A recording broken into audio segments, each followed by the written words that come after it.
తెలంగాణలో వేసవి సెలవులను ముగించుకొని నేటి నుంచి ప్రభుత్వ, ప్రైవేట్, కార్పొరేట్ స్కూల్స్ పునఃప్రారంభమయ్యాయి.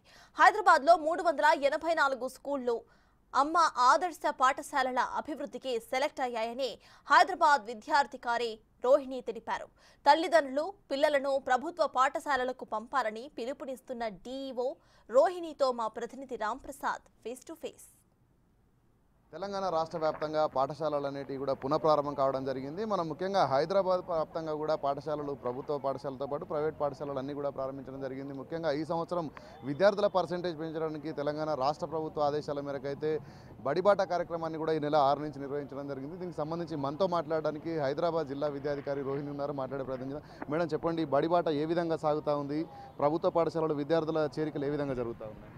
బడిబాట కార్యక్రమం 6వ తారీఖు నుంచి స్టార్ట్ చేయడం జరిగిందండి. టీచర్స్ అందరూ ఇంటింటికి వెళ్ళటం, ఎక్కడైతే పిల్లలు ఉన్నారో అదేవిధంగా అంగన్వాడీ స్కూల్స్లో కూడా పిల్లలు ఉంటారు కాబట్టి వాళ్ళని కూడా ప్రైమరీ స్కూల్లో జాయిన్ చేసే ప్రయత్నం చేస్తున్నాము. మనం అమ్మ ఆదర్శ పాఠశాలలో భాగంగా స్కూల్స్లో రిపేర్ వర్క్స్ అలాంటివి చేయడం జరిగింది. అదేవిధంగా ఈరోజు స్కూల్ రీఓపెనింగ్కి పిల్లలకి uniforms, text books, note books కూడా అందించడం జరిగింది. క్వాలిఫైడ్ టీచర్స్ ఉంటారు మన దగ్గర గవర్నమెంట్ స్కూల్స్లో. అదేవిధంగా మిడ్ డే మీల్స్ కూడా, ఫ్రీ మిడ్ డే మీల్స్ కూడా అందించడం జరుగుతుంది. పౌష్టికాహారం అందిస్తున్నాం మనము. ఇవన్నీ చూసుకొని పేరెంట్స్ ఎక్కువగా మన స్కూల్లో జాయిన్ చేయడానికి ఇంట్రెస్ట్ చూపుతున్నారు. ఈసారి ఇప్పుడు మీరు ఈ స్కూల్ చూస్తున్నారు, చక్కటి ప్రాంగణం ఉంది, అన్ని సౌకర్యాలు ఉన్నాయి. మినిస్టర్ గారు అడిగారు ఇంకేం కావాలని అంటే మనం ఇక్కడ ఏమీ వర్క్స్కి అయితే నీడీ లేదు, అలా కంప్లీట్గా ఉంది స్కూలు. సో పేరెంట్స్ మాత్రం చాలా ఇంట్రెస్ట్ చూపుతున్నారు. ఎన్రోల్మెంట్ కూడా పెరుగుతుందని ఆశిస్తున్నాను. అదేవిధంగా ప్రభుత్వ పాఠశాలతో పాటు ప్రైవేట్ పరంగా చూసుకున్నట్లయితే ఇప్పటికే కొన్ని పాఠశాలల్లో విద్యార్థులకు పుస్తకాలు కానీ అవన్నీ కూడా వాళ్ళే అమ్మకాన్ని మీరు నిలిపేయాలని కూడా జియో సర్క్యులర్ జారీ చేయడం జరిగింది. అంతేకాకుండా పాఠశాల స్కూల్ బస్సులకు సంబంధించినటువంటి డీటెయిల్స్ అన్నీ కూడా మీకు వచ్చినాయి. ఏ విధంగా ఉంది ప్రైవేట్ పాఠశాలల పరిస్థితి? ప్రైవేట్ పాఠశాలలో అయితే బుక్స్ గురించి మనం ఆల్రెడీ సర్క్యులర్ ఒకటి జారీ చేయడం జరిగిందండి. ఎక్కడి నుంచి కంప్లైంట్ వస్తే మనం మండల లెవెల్లో కమిటీలు వేయటం జరిగింది. మనకి స్పందన ఎక్కడి నుంచి అయితే కంప్లైంట్ వస్తే మనం వెంటనే స్పందిస్తున్నాము. సో బస్సెస్కి మాత్రం ఆర్టీఓ వాళ్ళు చెక్ చేస్తున్నారండి.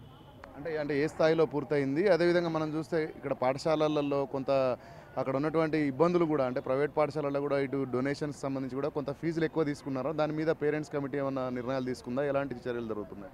ఫీజులు మాత్రం గవర్నింగ్ బాడీ, స్కూల్లో ఏదైతే గవర్నింగ్ బాడీ ఉంటుందో వాళ్ళు రిజల్యూషన్ పాస్ చేసుకొని అది చేయాలి. ఎక్కడ మాత్రం డొనేషన్స్ తీసుకోకూడదండి స్కూల్స్కి.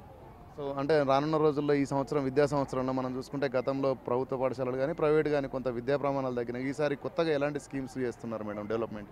మీరు ఒకసారి మన రిజల్ట్ చూస్తే లాస్ట్ ఇయర్ కంటే ఈ ఇయర్ మంది ఇంకా రిజల్ట్ పెరిగిందండి. 10th class examination last year 80% వస్తే ఈసారి 86% రిజల్ట్ వచ్చింది. ఖచ్చితంగా ఇయర్లీ మనకి రిజల్ట్ పెరుగుతూ ఉంది. సరే, ఎన్ని రీజన్స్ ఉన్నా కానీ ఈసారి ఖచ్చితంగా మేము ఇంకా రిజల్ట్ పెంచడానికి ప్రయత్నిస్తాం. గతంతో పోల్చుకుంటే ఈ ప్రభుత్వం కొంత అధికారులకు కానీ విద్యాశాఖకు కానీ కొంచెం ప్రయారిటీ ఎక్కువ ఇస్తుంది. అంటే ప్రభుత్వ పాఠశాలలను రానున్న రోజుల్లో సెమీ రెసిడెన్షియల్ కూడా తీర్చి మీరు పేరెంట్స్కి ఏమైనా సమాచారం ఇస్తారు మీరు? ఇప్పుడు మనకి గవర్నమెంట్ స్కూల్స్లో మంచి ఫెసిలిటీస్ కల్పిస్తున్నామండి మనకి ఇప్పుడు. అదేవిధంగా క్వాలిఫైడ్ టీచర్ ఉంటే మళ్ళీ చెప్తాను, మా దగ్గర చక్కటి క్వాలిఫైడ్ టీచర్స్ ఉంటారు. అదేవిధంగా డిఎస్సి ద్వారా మళ్ళీ కొత్తగా టీచర్స్ రాబోతున్నారు. ఎక్కడైతే ఖాళీగా ఉన్నాయి ఇప్పుడు ప్రమోషన్స్ కూడా జరగబోతున్నాయి. సో స్కూల్స్లో టీచర్స్ కొరత అనేది తగ్గిపోతుంది. అదేవిధంగా డిఎస్సి వస్తే మొత్తం టీచర్స్ ఫుల్ ఫ్లెడ్జెడ్గా ఉంటారు స్కూల్స్లో. ఖచ్చితంగా మా స్కూల్స్లో రిజల్ట్ పెంచడానికి ప్రయత్నిస్తాం.